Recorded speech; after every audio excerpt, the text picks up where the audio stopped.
र म गोपाल राज भण्डारी सरलाई अवार्ड दिनलाई अनुरोध गर्न चाहन्छु।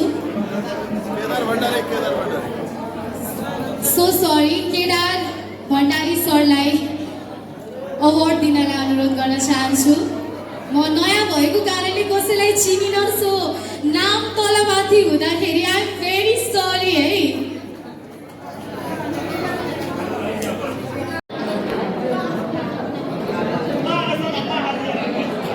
र हजुर आउँदै गर्नुहोला सरोज सन्त, उहाँको लागि पनि जोरदार ताली बजाइदिनु होला। Thank you so much.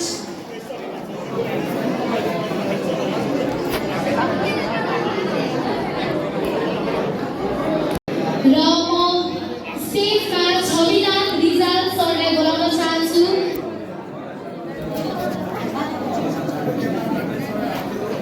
उहाँलाई अवार्ड दिनका निमित्त म बोलाउन चाहन्छु।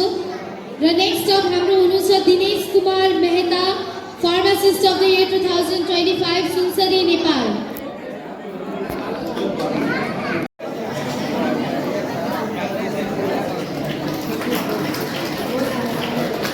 र सम्पूर्णले एकैछिन धैर्य धारण गरेर बस्नु होला। अब हामीसँग केही अवार्ड पछि झाँकी प्रस्तुति रहेको छ, डान्स पर्फर्मेन्सहरू पनि रहेको छ, किनभने हामीलाई मनोरञ्जन पनि चाहिएको हुन्छ, नभए हामी बोर हुन्छ।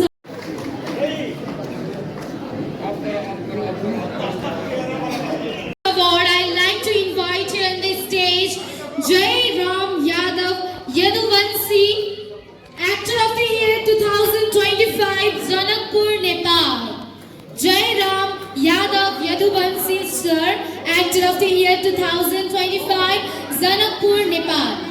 Yadav Yaduvanshi.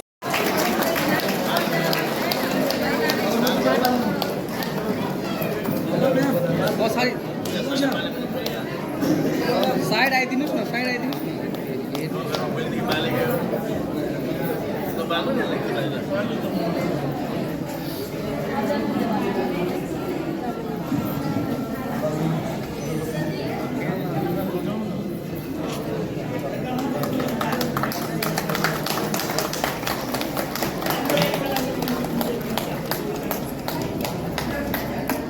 एकचोटि सबैजना लाइनमा उभिदिनुहोस् न, माथि सबैजना लाइनमा दिदी राम्रो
अनि कस्तो लाग्यो त भ्रमणमा? कुन कार्यक्रममा सहभागी हुनुभएको छ? एसियन इन्टरनेसनल अवार्ड प्रोग्राममा हामी सहभागी भएका छौँ। अहिले अब नगरपालिका परिक्रमा गरेर श्री सत्यनारायण मन्दिरको प्राङ्गणमा विशाल जनसमुदायको बिच हाम्रो कार्यक्रम हुनेछ। त्यसमा सप्तऋषि बारा पर्सा भारतबाट आएका हिमाल पहाडबाट आएका सम्पूर्ण कलाकारहरूको सहभागी हुनेछ। सम्पूर्णले यहाँबाट प्राप्त गर्नेछ। जुन जुन क्षेत्रमा राम्रो काम गरेको छ, उत्कृष्ट काम गरेर त्यो व्यक्तिलाई यहाँबाट पाउनेछ। हामी पनि ललायत छ हेर्नको लागि कस्तो कस्तो व्यक्ति यहाँबाट लिन आउनु भएको छ। यहाँ त ठुल्ठुलो मान्छेहरू आउनुभएको छ, ठुल्ठुलो एक्टरहरू, कलाकारहरू आउनुभएको छ, साहित्यकार, सङ्गीतकार, सबै आउनुभएको छ। डाइरेक्टर, डाक्टर, इन्जिनियर, प्रोफेसर, समाजमा उत्कृष्ट काम गरेका समाजसेवीहरू पनि आउनुभएको रहेछ। धन्यवाद। धन्यवाद।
कलाकार सबके आए मंच पायन के सबके प्रोत्साहन करे छथिन। और ए रैली में झांकी में भी एकटा नगर इनरबा सुनसरी की इनरबा में हमरा सबके एकटा सौभाग्य भेलै कि एक झांकी में भी शामिल भेलू। तै के लेल अपन स्वर्ग नेपाल परिवार लगायत और विशेष हृदय दिल से धन्यवाद दै छी आदरणीय झोटन सर के। धन्यवाद, प्रणाम। हेलो, आज हामी इनरबामा छौँ। सुनसरी जिल्लाको सदरमुकाम इनरबामा सुनसरी जिल्लामै नभएका कार्यक्रम, ऐतिहासिक अवार्ड कार्यक्रम अपन स्वर्ग नेपाल कला संस्कृति महासङ्घले आयोजना गरेको। यसको अध्यक्ष झोटन मेहतालाई नै श्रेय जान्छ। किनभने इनरबावासीको सौभाग्य हो, इनरबावासीको एउटा गहना हो। हामी इनरबावासी आएको रमावित भएका छौँ। किनभने यो कार्यक्रम इनरबाको सुनसरी जिल्लामै पुरानो सदरमुकाम इनरबा सदरमुकाम हो। रहन गएकोले र भएकोले यो सदरमुकाममा यस्तो कार्यक्रम अहिलेसम्म भएको थिएन र छैन, आज हुन गइरहेको छ। यो नेसनल एवार्ड कार्यक्रम इनरबाको सुन्दरी नगर इनरबामा सदरमुकाममा पहिलोचोटि इतिहासमा पहिलोचोटि एउटा मधेसीको छोराले हिमाल पहाड तराईका जनतालाई, भाषाभाषी समुदायलाई, साहित्यकारलाई सांस्कृतिक पहिचान दिलाउने, फिल्म दुनियाँमा खेल्ने सम्पूर्ण कलाकर्मीहरूलाई जोड्ने काम, एउटा मालाको सूत्रमा बाँध्ने काम झोटन मेहताले गरेको छ। झोटन मेहतालाई सुनसरी जिल्लाको तर्फबाट र म इनरबावासीको तर्फबाट धेरै धेरै धन्यवाद र बधाई दिन चाहन्छु। धन्यवाद। सबैजनाले सहभागी हुनु, पानी सहभागी हुनु। आज हामी अहिले भर्खर अब रेलीमा झाँकी प्रोग्राम गर्दै इनरबा नगरपालिका गर्ने मुडमा छौँ। हामी जाँदै त्यस पश्चात यहाँ विभिन्न विद्यामा हासिल गरेका व्यक्तिहरूको सम्मान गर्ने कार्यक्रम रहेको छ। हिमाल पहाड तराईका सम्पूर्ण यो झापा मोरङ सुनसरी सप्तरी सिरा बारा पासाका लगायत इन्डियाका सम्पूर्ण कलाकारहरू आउनुभएको रहेछ। वीरेन्द्र झा एकदम साहित्यकार, नेपालमा एकदम नाम गरेका कलाकार, गीत गायक पनि यहाँ आउनुभएको रहेछ। यहाँनिर एक से एक धुरन्धर कलाकारहरू, साहित्यकारहरू यहाँ हामी माझ छ। म धेरै कहिले नाम लिन चाहदिनँ किनभने कार्यक्रम अहिले लामो हुने अहिले कार्यक्रम बाँकी नै छ। त्यही कारणले झाँकी कार्यक्रममा सहभागी भएको छौँ। हामी झाँकी कार्यक्रममा जाँदैछौँ। धन्यवाद। सङ्गीत